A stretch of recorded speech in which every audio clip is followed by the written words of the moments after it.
और शाम के 6 बज चुके हैं। 6 बजे की पहली ब्रेकिंग न्यूज। पंजाब के स्वास्थ्य मंत्री विजय सिंघला भ्रष्टाचार के केस में गिरफ्तार हुए।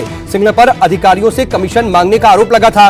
बताया जा रहा है कि शिकायत के बाद आज सीएम भगवंत मान ने विजय सिंघला को मंत्री पद से बर्खास्त कर दिया था और बर्खास्तगी के थोड़ी देर बाद ही एंटी करप्शन ब्यूरो ने विजय सिंघला को गिरफ्तार कर लिया।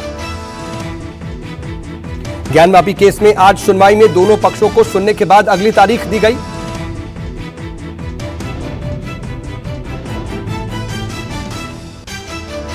छह बजे की अगली ब्रेकिंग न्यूज। पंजाब के स्वास्थ्य मंत्री विजय सिंघला भ्रष्टाचार के केस में गिरफ्तार हुए।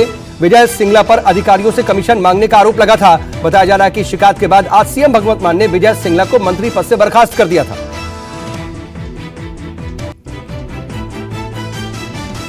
छह बजे की तीसरी ब्रेकिंग न्यूज। ज्ञानवापी केस में आज सुनवाई में दोनों पक्षों को सुनने के बाद अगली तारीख दी गई। अब 26 मई को वाराणसी की जिला अदालत में सुनवाई होगी। दोनों पक्षों को सर्वे रिपोर्ट की कॉपी दी जाएगी। रिपोर्ट पर आपत्ति जताने के लिए 1 हफ्ते का वक्त दिया गया। आज वाराणसी जिला जज की अदालत में इस बात पर सुनवाई हुई कि किस याचिका पर पहले सुनवाई हो।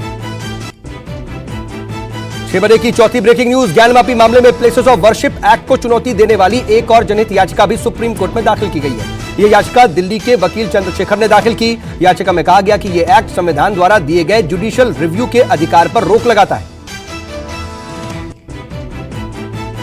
6 बजे की अगली ब्रेकिंग न्यूज। कुतुब मीनार में पूजा करने की मांग पर दिल्ली के साकेत कोर्ट में सुनवाई हुई। कुतुब मीनार पर 9 जून को आदेश सुनाएगा कोर्ट। हिंदू पक्ष का दावा 27 मंदिरों को तोड़कर बनाया गया था परिसर, पूजा करने की मिले इजाजत।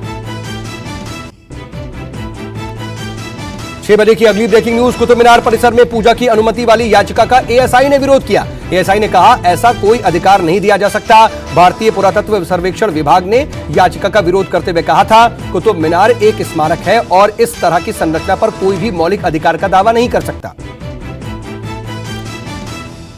अगली ब्रेकिंग न्यूज। ज्ञानवापी और कुतुब मीनार के अलावा ताजमहल पर भी तकरार जारी। आज उरुई के संत मत्स्येंद्र गोस्वामी ने आरोप लगाया कि ताजमहल परिसर में देवी देवताओं की तस्वीरों का अपमान हो रहा है। मत्स्येंद्र गोस्वामी ने चेतावनी दी कि अगर शौचालय के पास से देवी देवताओं की तस्वीरों को नहीं हटाया गया तो वो अनशन करेंगे। 6 बजे की अगली ब्रेकिंग न्यूज। पीएम मोदी और जो बाइडेन के बीच टोक्यो में द्विपक्षीय बैठक हुई। यूक्रेन जंग रणनीतिक साझेदारी समेत कई मुद्दों पर चर्चा हुई।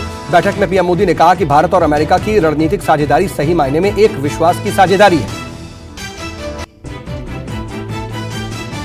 6 बजे की अगली ब्रेकिंग न्यूज। पीएम मोदी ने क्वाड सम्मेलन को संबोधित किया। इस दौरान पीएम मोदी ने कहा कि टोक्यो में मित्रों के बीच होना सौभाग्य की बात है। पीएम मोदी ने कहा कि क्वाड का स्वरूप बेहद प्रभावी है। सभी सदस्य हिंद प्रशांत क्षेत्र में सहयोग बढ़ा रहे हैं। क्वाड ने कम समय में अहम जगह बनाई है। अगली ब्रेकिंग न्यूज। बाइडेन ने चीन की बढ़ती दादागिरी पर निशाना साधा। बाइडेन ने कहा कि हिंद प्रशांत क्षेत्र में स्थिरता जरूरी है। अमेरिका की चीन को खुली धमकी, ताइवान पर हमला किया तो देंगे जवाब। बाइडेन बोले ताइवान को सैन्य मदद भी देगा अमेरिका। 6 बजे की 11वीं ब्रेकिंग न्यूज। क्वाड में चीन पर बाइडेन के बयान पर भड़का चीन। कहा आंतरिक मामलों में दखल बर्दाश्त नहीं। चीन और अमेरिका में तल्खी बढ़ी। चीनी विदेश मंत्रालय ने यूक्रेन से ताइवान की तुलना करने को बेतुका बताया। 6 बजे की अगली बड़ी खबर। कांग्रेस अध्यक्ष सोनिया गांधी ने पार्टी में 8 सदस्यीय पॉलिटिकल कमेटी घोषित की है। कमेटी में राहुल गांधी, मल्लिकार्जुन खड़गे, गुलाम नबी आजाद, अंबिका सोनी, दिग्विजय सिंह, आनंद शर्मा, केसी वेणुगोपाल, जितेंद्र सिंह होंगे। ये कमेटी महत्वपूर्ण राजनीतिक मामलों पर कांग्रेस का स्टैंड तय करने के लिए त्वरित फैसले लेने के लिए बनाई गई है। कमेटी की अध्यक्षता सोनिया गांधी करेंगी।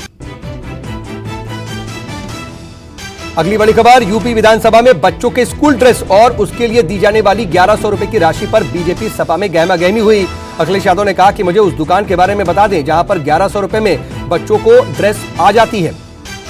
अखिलेश यादव ने योगी सरकार पर तंज कसते हुए कहा कि कहीं बच्चों की डायरेक्ट बेनिफिट ट्रांसफर बंद तो नहीं कर दी गई। अखिलेश बोले डबल इंजन की सरकार क्यों अच्छे कपड़े बच्चों को नहीं दिला पा रही। अगली बड़ी खबर। शिवपाल आजम के अलावा ओम प्रकाश राजभर की भी अखिलेश यादव के खिलाफ तल्खी सामने आई है। ओपी राजभर ने अखिलेश यादव पर निशाना साधते हुए कहा कि हमने अखिलेश के साथ मिलकर अपने इलाकों में ताकत दिखाई, लेकिन उनके इलाकों में ही हम पिट गए तो क्या कर सकते हैं। ओपी राजभर बोले कि सपा के लोग ही हमसे कहते हैं कि अखिलेश यादव से कहिए कि घर से बाहर निकले और लोगों से मिले। अगली बड़ी खबर। दिल्ली में सीएम केजरीवाल 150 नई इलेक्ट्रिक बसों को उन्होंने हरी झंडी दिखाकर रवाना किया। डीटीसी के बीड़े में इलेक्ट्रिक बसों की संख्या बढ़कर 152 हो गई। 3 दिन तक दिल्ली वासियों को इलेक्ट्रिक बसों में मुफ्त सफर देने का फैसला किया गया है।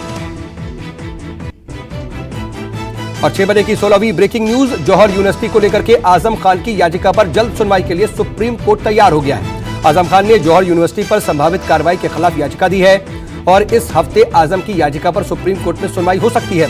आजम खान ने जौहर यूनिवर्सिटी पर बुलडोजर चलाए जाने की आशंका जताई है।